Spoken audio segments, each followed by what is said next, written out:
Assalamualaikum warahmatullahi wabarakatuh. Perkenalkan, nama saya Anggun Fitrianda dari Fakultas Keguruan dan Ilmu Pendidikan, Program Studi Bimbingan dan Konseling 2019 Universitas Sriwijaya.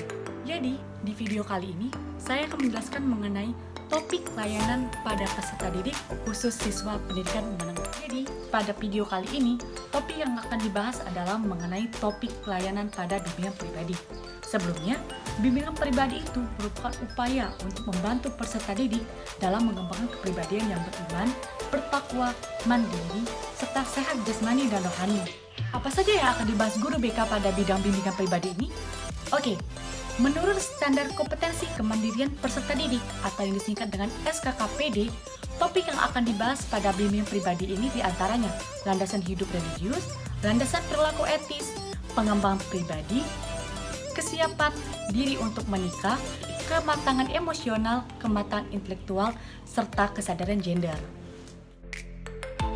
Yang pertama, landasan hidup religius. Pada topik landasan hidup religius ini, guru BK akan menjelaskan mengenai arti ibadah serta tujuan ibadah.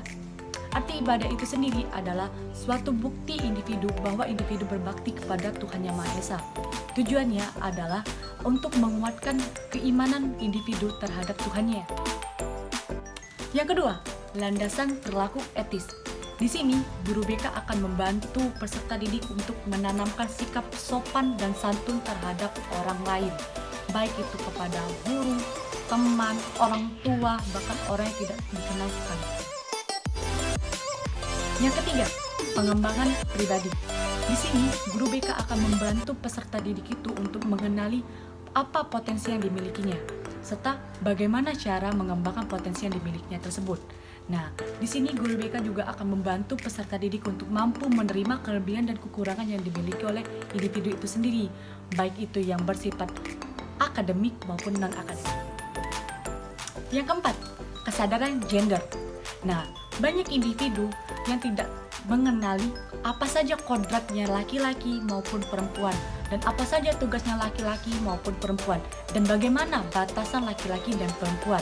Maka di sini, guru BK akan membantu individu itu untuk memahami bagaimana kodrat dia sebagai laki-laki maupun perempuan, dan bagaimana tugas dia sebagai laki-laki dan perempuan, dan bagaimana batasan-batasan antara perempuan dan laki-laki.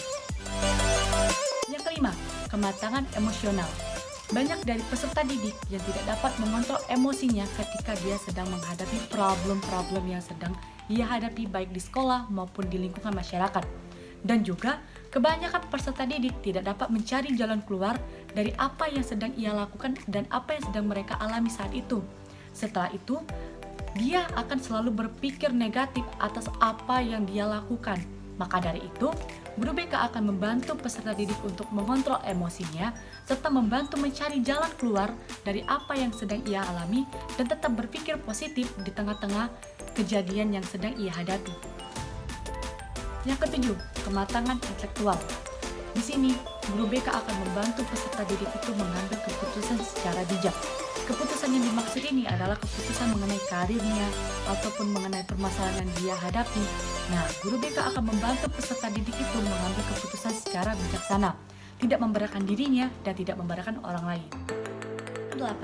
Kesiapan diri untuk pernikahan dan hidup berkeluarga.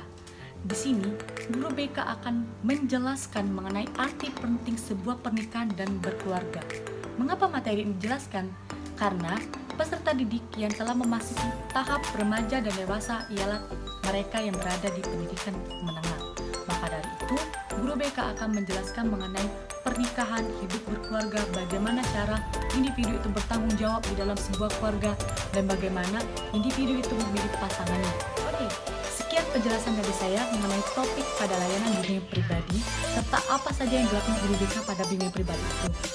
Di sini, saya memohon maaf apabila ada salah-salah kata. Kepada Allah saya mohon ampun. Wabillahi taufiq wal hidayah. Wassalamualaikum warahmatullahi wabarakatuh. See you.